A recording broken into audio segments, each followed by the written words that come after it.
ہفتے کے دن یہ تسبیح پڑھتا ہوں، پورا مہینہ پیسہ ختم نہیں ہوتا، دولت کہاں سے آ رہی ہوتی ہے، ہم خود بھی دیکھ کر حیران رہ جاتے ہیں، ایک بار ضرور پڑھ کر دیکھ لینا۔ بسم اللہ الرحمن الرحیم۔ محترم ناظرین، آج ہم آپ کے لیے ہفتے کے آخری دن کا ایک بہت ہی خاص وظیفہ لے کر حاضر ہوئے ہیں۔ ہفتے کا آخری دن ایک ایسا دن ہے کہ تمام کے تمام ہفتے کی راہ کو ہموار کر دیتا ہے۔ اس دن اللہ پاک کی خاص رحمتیں اور برکتیں بھی نازل ہوتی ہیں۔ آج آپ کے لیے تمام مشکلات کے حل کا ایک خاص عمل لے کر حاضر ہوئے ہیں۔ تمام پریشانیوں کو حل کا ایک عمل لے کر ایسا حاضر ہوا ہوں کہ آپ لوگ خود بھی حیران رہ جائیں گے۔ آپ کے رزق کی تمام بندشیں ختم ہو جائیں گی۔ میری وہ بہنیں، میرے وہ بھائی جو کثرت سے یہ کہتے ہیں کہ ہمارا رزق بڑھتا چلا جا رہا تھا لیکن اچانک سے کم ہونا شروع ہو گیا۔ پہلے ہمارے گھر میں بہت خیر و برکت تھی لیکن اب ہمارے گھر میں برکت بالکل ختم ہو گئی ہے۔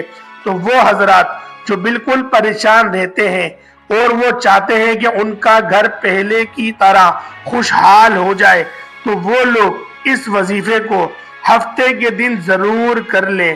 آپ لوگوں کی تنگ دستیاں، آپ کی جتنی بھی پریشانیاں ہیں وہ سب کی سب دور ہو جائیں گی۔ اگر آپ کو ایسا لگتا ہے کہ آپ کا روزی روزگار پہلے بہتر چل رہا تھا لیکن اب کسی نے نظر لگا دی، یا ہمارے رشتہ داروں نے نظر لگا دی، یا ہمارے دوستوں احبابوں نے نظر لگا دی، یا کبھی کبھار تو یوں بھی ہوتا ہے کہ انسان کی اپنی نظر ہی اپنے رزق پہ لگ جاتی ہے کہ وہ خود بھی حیران رہ جاتا ہے کہ میں اتنا کیسے کمانے لگا، میں اتنا قابل کیسے ہو گیا۔ وہ بار بار اس طرح سے سوچتا ہے تو یہ بھی نظر بد کا جو ہے ذریعہ بن جاتی ہے۔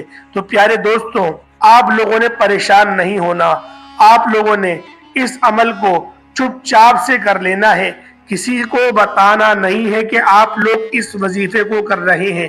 اور اگر آپ لوگ چاہتے ہیں کہ آپ کو اس وظیفے کی مکمل اجازت مل جائے تو آپ لوگوں نے ویڈیو شروع سے لے کے آخر تک بالکل دیکھنی ہے، بالکل بھی اسکپ نہیں کرنی، اور آپ لوگوں نے ویڈیو کو لائک کرنا ہے اور کمنٹ کے اندر اپنا نام بھی لکھ دینا ہے، انشاءاللہ آپ کو اجازت مل جائے گی۔ تو پیارے دوستوں، اگر آپ لوگ تنگ دست ہیں اور آپ لوگ پریشان حال ہیں تو یہ وظیفہ یقین کریں آپ کے لیے ایسا ہے کہ جیسا کسی کا گھوڑا چوری ہو گیا اور وہ سفر میں تھا اور اس کو گھوڑا مل گیا۔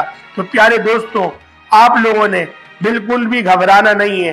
اگر آپ کے گھر میں بڑا لڑائی جھگڑا ناراضگیاں بھی ہو رہی ہیں اور آپ لوگ چاہتے ہیں کہ گھر کے ماحول ہمارا بہتر ہو جائے اور ہماری ایسے ماحول سے جان چھٹ جائے، کیونکہ دیکھنے میں یہی آتا ہے کہ ہمارے گھر کا جو ماحول ہے وہ بد سے بدتر ہوتا چلا جا رہا ہے، کیونکہ جب گھر کے اندر بے برکتی آتی ہے تو لڑائی جھگڑے بھی ہونا شروع ہو جاتے ہیں، کیونکہ آپس کی محبت بھی کم ہونا شروع ہو جاتی ہے۔ تو آپ لوگوں نے بالکل بھی فکر نہیں کرنا، آپ لوگوں نے اس عمل کو جو میں آپ کو طریقہ کار بتا رہا ہوں اس کے مطابق کر لینا ہے۔ پہلے ہم لوگ وظیفے کے بارے میں جان لیتے ہیں کہ عمل آپ نے کون سا کرنا ہے اور کس طرح سے کرنا ہے، اس عمل کو کرنے کی ترتیب کیا ہے۔ تو سب سے پہلے آپ لوگ تعوذ اور تسمیہ پڑھ لیں، یعنی کہ اعوذ باللہ من الشیطان الرجیم بسم اللہ الرحمن الرحیم، یہ ایک بار پڑھیں گے۔ اس کے بعد دوبارہ پڑھیں گے اعوذ باللہ من الشیطان الرجیم بسم اللہ الرحمن الرحیم، یہ 2 مرتبہ ہو گیا۔ اسی طریقے سے ہم لوگ تیسری بار بھی پڑھ لیں گے۔ اس کے بعد نبی پاک صلی اللہ تعالیٰ علیہ وسلم کی ذات پاک پہ درود پاک پڑھیں گے۔ درود پاک آپ لوگ اگر درود ابراہیمی پڑھیں تو زیادہ بہتر ہے، لیکن آپ لوگ اگر چاہتے ہیں کہ آپ لوگ کوئی چھوٹے سے چھوٹا درود جیسے کہ صلی اللہ علیہ وسلم یا پھر صلی اللہ تعالیٰ علیہ وآلہ وسلم، اگر آپ لوگ یہ والے درود بھی پڑھنا چاہتے ہیں تو وہ درود بھی آپ لوگ پڑھ سکتے ہیں۔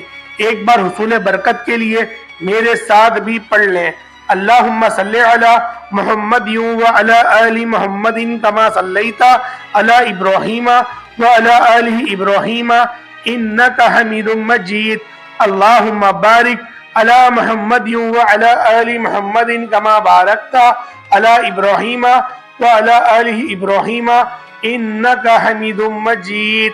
پیارے دوستوں، जिन्होंने भी एक बार दुरूद पढ़ लिया मेरे साथ, अल्लाह पाक उनकी तमाम की तमाम हाजतों को पूरा फरमाए, अल्लाह पाक उन सब की तमाम परेशानियों को दूर फरमाए। तो प्यारे नाज़रीन किराम, आप लोगों ने जब 3 बार दुरूद इब्राहिमी पढ़ लिया, उसके बाद आप लोगों ने कौन सी तस्बीह पढ़नी है, अल्लाह पाक के वो कौन से सिफाती नाम है। आपने एक अल्लाह पाक का जाती नाम पढ़ना है और एक अल्लाह पाक का सिफाती नाम पढ़ना है। जैसे कि मैं आपको एक बार पढ़ के दिखा देता हूँ।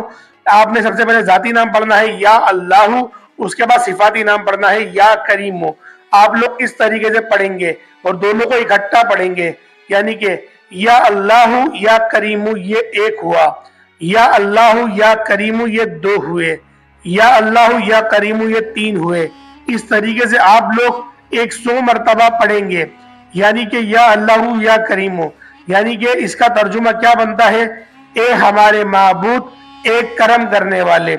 जब आप लोग इस तसव्वुर के साथ अल्लाह पाक से मांगेंगे कि या अल्लाह या करीम, ए मेरे माबूद एक करम करने वाले, और इसको 100 मरतबा पढ़ेंगे, तो यकीन जाने आपकी किस्मत के जो बंद ताले हैं वो खुल जाएंगे।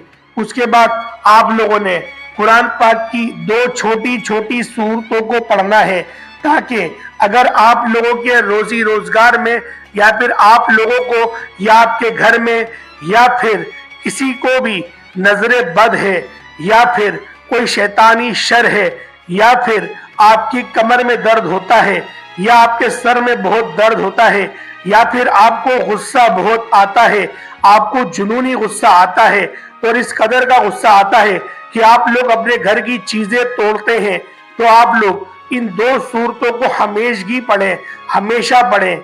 यकीन जाने ये 2 वो सूरतें हैं कि जब आप लोग इनकी तिलावत करेंगे तो आप लोगों की जो भी परेशानियां हैं या फिर रिस्क में रुकावटें हैं, वो इंशाअल्लाह इन 2 सूरतों को पढ़ने की बरकत से आपकी जो परेशानियां हैं वो दूर हो जाएंगी। और जो भी आपके गुनाह हैं या फिर जो रुकावटें हैं, या किसी ने जादू जिन्नात करवा दिया है, या किसी ने सिफली करवा दिया है, तो वो सब इस अमल की बरकत से, इन 2 सूरतों को पढ़ने की बरकत से वो सब कुछ आपसे कोसों दूर भाग जाएंगे। तो आपने पढ़ना क्या है, आपने वो कौन सी 2 सूरतें पढ़नी है। पहले आप लोगों ने पढ़नी है सूरतुल फलक। सूरतुल फलक आप लोग पढ़ेंगे, बिस्मिल्लाहिर्रहमानिर्रहीम, कुल अऊज़ु बिरब्बिल फलक मिन शर्रि मा खलक व मिन शर्रि गासिकिन इज़ा वक़ब व मिन शर्रि नफ़्फ़ासाति फिल उक़द व मिन शर्रि हासिदिन इज़ा हसद। सदक़ल्लाहुल अज़ीम। आप लोगों ने इस सूरह मुबारका को सिर्फ 3 मरतबा पढ़ना है। जब आप लोग इस सूरह मुबारका को 3 मरतबा पढ़ लें, उसके बाद आप लोगों ने फिर 3 मरतबा पढ़नी है ये वाली सूरत, बिस्मिल्लाहिर्रहमानिर्रहीम, कुल अऊज़ु बिरब्बिन्नास मलिकिन्नास इलाहिन्नास मिन शर्रिल वस्वासिल खन्नास अल्लज़ी युवस्विसु फी सुदूरिन्नास मिनल जिन्नति वन्नास। सदक़ल्लाहुल अज़ीम। आप लोगों ने इन 2 सूरतों को 3-3 बार पढ़ लेना है, और आप लोगों ने अपने हाथों पर फूंक मारनी है, और अपने चेहरे पे मल लेना है, अपने सर पे मसा कर लेना है, अपने दिल पे फूंक मारनी है। और अगर आपके पास कोई पानी है या बोतल है तो उस पर आप लोग दम कर दें, उस पर फूंक मार दें। उसके बाद आप लोग दोबारा जो आपने अव्वल दुरूद इब्राहिमी पढ़ा, वो आप लोग आखिर में भी दुरूद इब्राहिमी पढ़ लेंगे। उसके बाद आप लोगों ने दुआ मांगनी है। लेकिन दुआ मांगने के बहुत सारे तरीके मैंने अपनी पुरानी वीडियोस में भी शेयर करे हैं कि आप लोगों ने दुआ मांगनी किस तरीके से है, दुआ मांगने के तरीकेकार है क्या, ये सब मैंने आप लोगों के साथ पहले भी शेयर करा है। तो लिहाजा आप लोग मेरी पुरानी वीडियोस देख लें कि आपने किस तरीके से दुआ मांगनी है, दुआ मांगने के तरीकेकार क्या है, ताकि आप लोगों की जिंदगी में सुकून, अमन, सलामती आ सके। क्योंकि प्यारे दोस्तों, दुआ मांगने का अगर आपको अच्छा तरीका, बेहतरीन तरीका पता है, तो यकीन जाने आप लोगों की दुआ लाजमी कबूल होगी। क्योंकि अगर आप लोग दुआ मांगने में ही सख्ती कर लेंगे, सुस्ती कर लेंगे, तो यकीन जाने आप लोगों का अमल जाया भी हो सकता है। तो लिहाजा आप लोगों ने सुस्ती बिल्कुल भी नहीं करनी। आप लोगों ने पूरी हाजिर दिमागी के साथ आप लोगों ने इस अमल को, इस वजीफे को जब कर लिया तो उसके बाद दुआ भी आप लोगों ने अच्छे अंदाज में ही मांगनी है। क्योंकि प्यारे दोस्तों, मैं बहुत ज्यादा लोगों को देखता हूँ कि वो लोग अमल तो अच्छा करते हैं, बहुत अच्छी तरीके से अमल करते हैं, बड़ी मेहनत से करते हैं, लेकिन दुआ मांगने में जल्दबाजी कर जाते हैं। तो आपने दुआ इंतहाई अदब और एहतराम के साथ ही मांगनी है। तो उम्मीद करता हूँ आज की हमारी ये वीडियो आपको अच्छी लगी होगी। वीडियो अच्छी लगी वीडियो को लाइक करें। अगर आप लोग हमारे चैनल पर नए जरूर सब्सक्राइब करें, बेल आइकन प्रेस करें। अस्सलाम वालेकुम व रहमतुल्लाहि व बरकातुहू।